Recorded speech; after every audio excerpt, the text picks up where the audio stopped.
everyone, I'm Jeanette with Returning Home Yoga, and today we're going to talk about stress in the brain and just what happens when the body is in a stressful state, how the communication between the different areas of the brain can be compromised when we are stressed. So we are living in a very stressful time at the moment. COVID-19 is literally affecting all of us, whether we are self-isolating or whether we're the frontline workers or whether we're children picking up on the stress energy from everyone around us. It is having an effect with each and every person on the planet, I would think. So what I'd like to talk about today is just the response within the brain when we go into a stressful state, and how breathing techniques, how meditation can really help us move out of that stressful state, that fight or flight response that the body has gone into, to attempt to bring a little bit more stability and balance into the body. This video doesn't particularly have the breathing techniques and the meditation techniques on it, but I do have several videos that you can go to actually practice, whether it's meditation or breathing, to help you regulate yourself. So I do have some notes here that I'll be referring to, just so you're aware of that. So the fight or flight response within the brain, Goldie Hawn has a book called 10 Mindful Minutes, and in it she explains the three brains in one. So the three layers that she describes is, we have the Stone Age or the reptilian brain, which is really in charge of the body's autonomic responses such as breathing, body temperature, eating. So that reptilian side of the brain is very much needed. It kind of is in the background doing things that we don't really think about the body doing. We're always breathing. The body, when we eat, it just naturally goes into its digestive process and whatnot. Then we also have the emotional or the limbic brain, which generates emotions and where the stress responses are initiated. Now within the limbic brain, we have something called the amygdala, and it's located deep in the center of the emotional limbic brain. And the amygdala is constantly on alert. It is literally deciding on the data that is continuously coming in as to whether it's threatening or not. In Goldie Hawn's book, she refers to the amygdala as the guard dog, and the guard dog being at the gates of the brain. And this is where the fight or flight response within the body or within the brain is generated from. Once there's a threat, fear and anxiety emotions are experienced. Stress hormones such as adrenaline and cortisol are released. The body is literally preparing to fight or to run. Or in this day and age, it's also preparing simply to go into a freeze state.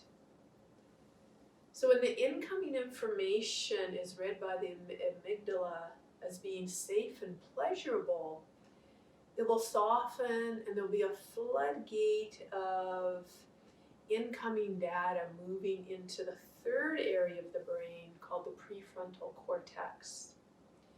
Now the new or the cortical functions of this area of the brain include perceptual awareness, thought processes, memory, attention, language, and consciousness.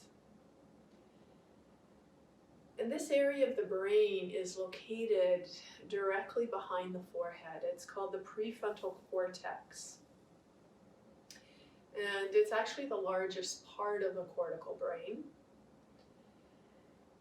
Now, Goldie Hawn calls this part of the brain the wise old owl, as it analyzes, it observes, and it remembers information.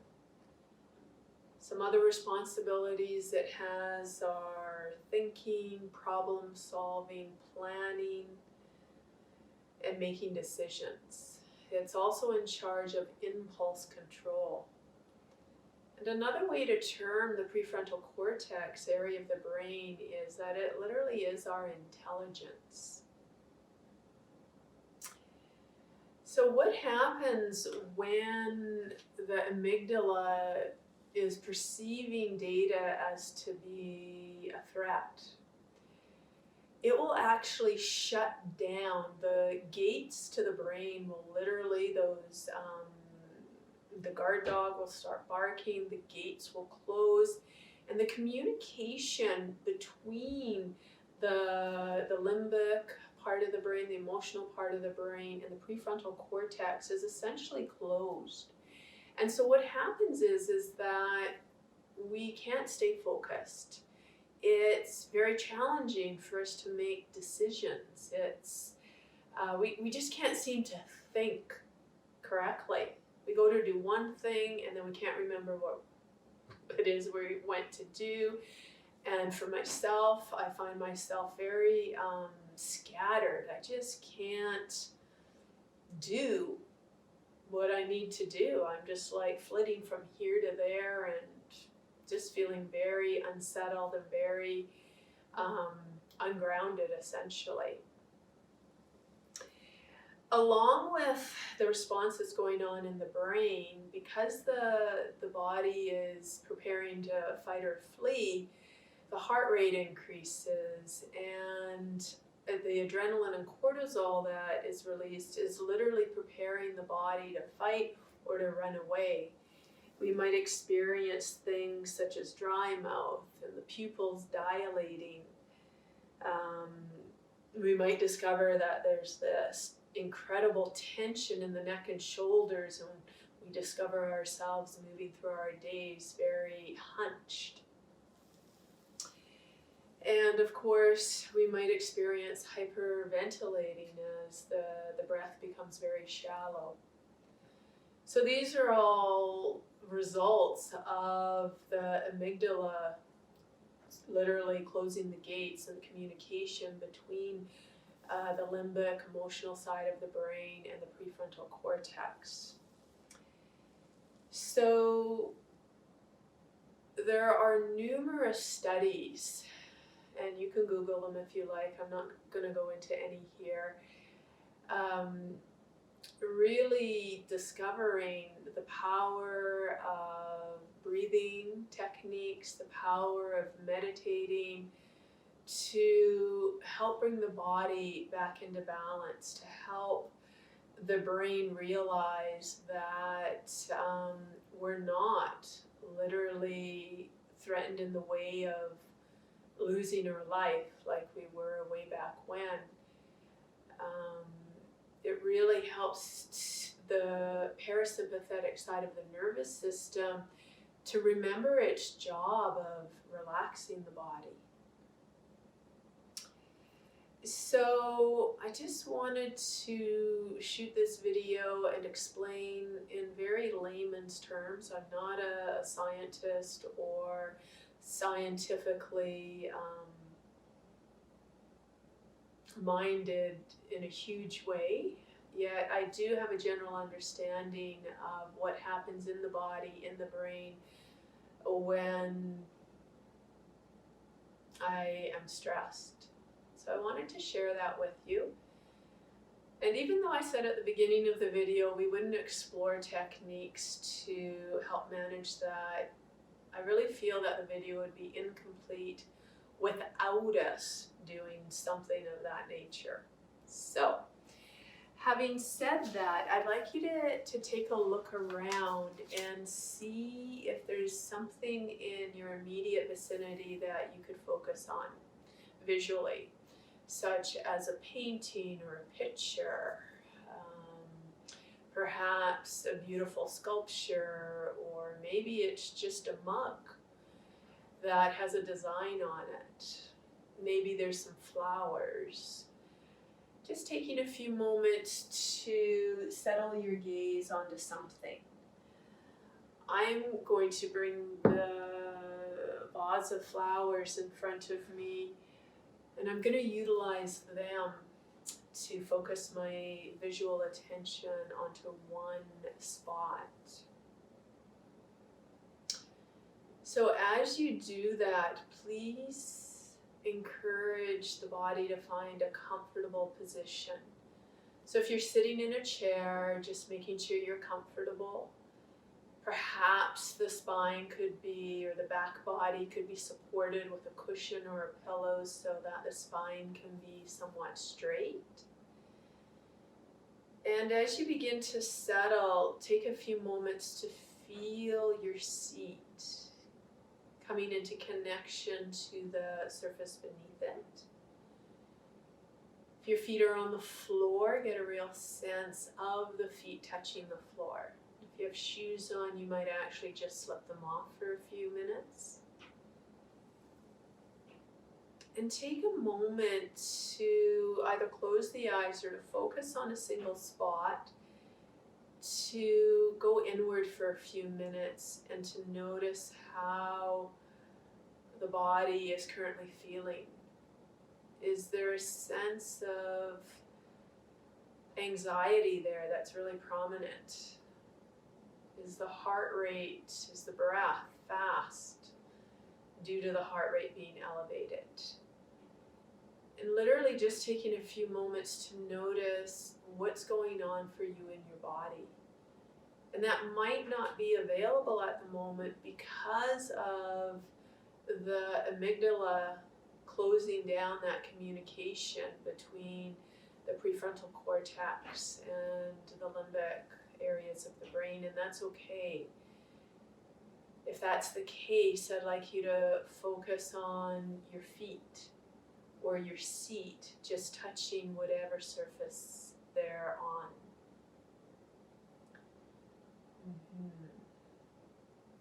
From there, we'll bring our attention back to the spot that we're looking at or the item that we're looking at.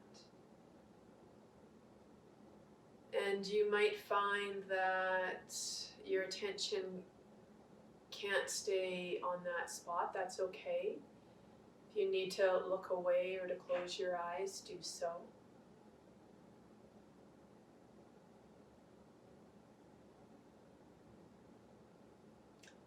As you continue to focus on the item that you've chosen,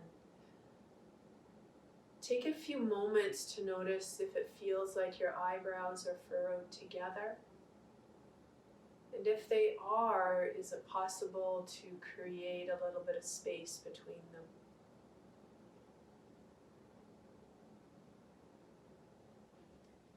Could you maybe bring attention to the breath for a moment? And maybe even take one conscious inhalation. And staying conscious of the exhalation.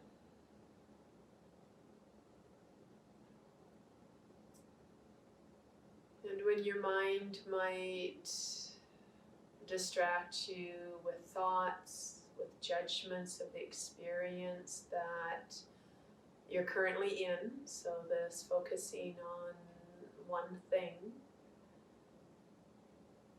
noticing that the thoughts are there and coming back to bringing your full attention onto the item that you're looking at.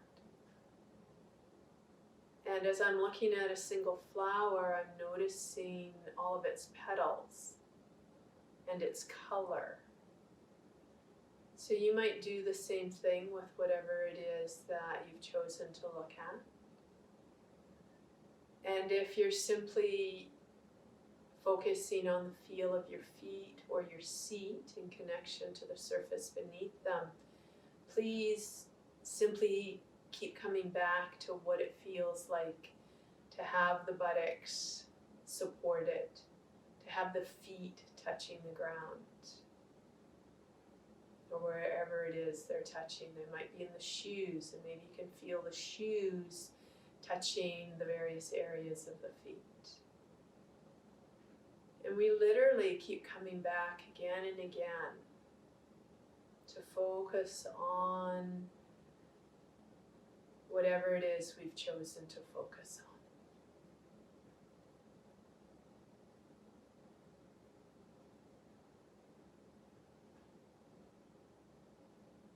And we'll sit for a few minutes, actually, maybe 2 or 3 minutes, just continually coming back to the item that you're looking at.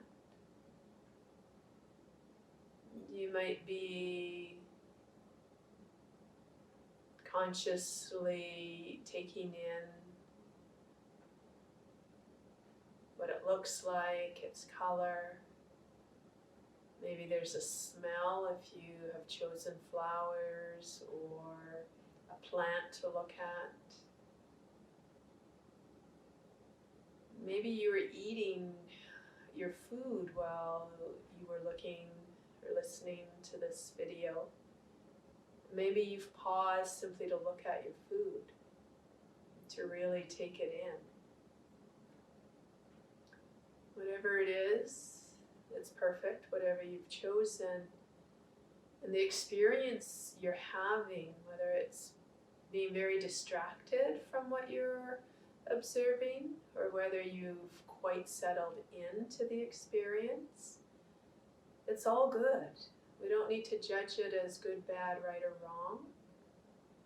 We're just taking the time to observe a single item. So again, we'll move into silence.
As we end this short period of silence,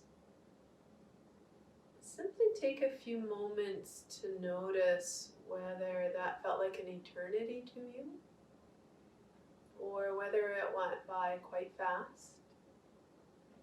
It was approximately 2 minutes. And just observe what it was without the need to judge it.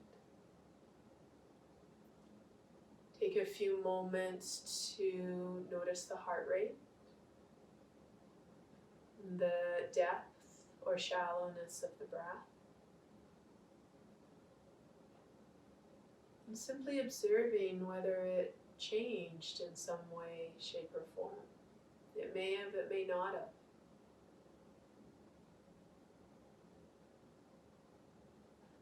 You may have discovered that while you were looking at your item, your eyes wanted to close, and that's awesome.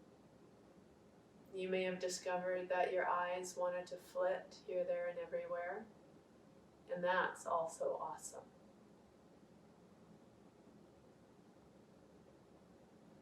Let's deepen the breath.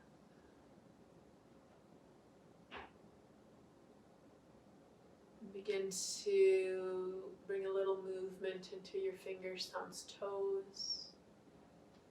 Maybe rolling your shoulders. Maybe moving your legs in some way, shape, or form. So that was a very short example of how we can take just a few minutes out of our day and to focus on one thing, to become hopefully a little calmer, a little more grounded, a little more centered. I invite you to take what you just learned here in this short video and to apply it throughout your day. And you don't necessarily need to have something to look at. You could simply come to your breath and try to get 2-3 full cycles of breath in. You might pause while you're eating and simply look at your food, smell your food, really take it in. And then when you take a bite, actually put your fork or spoon down and really taste it. Notice the textures and the feel of the food in your mouth, and to actually maybe chew it more than once or twice. These are all just suggestions. I could go on and on. However, I will pause, I will stop with those suggestions, and I invite you to leave your comments below this video. Hopefully it was helpful. And if you're enjoying the videos you're watching with me, please hit the subscribe button, turn on your notifications so you are notified when there's new videos uploaded to my channel.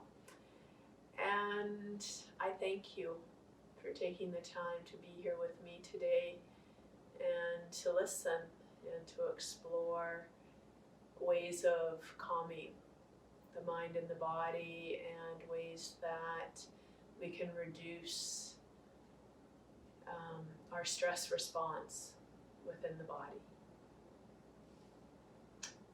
From my heart to your heart, namaste.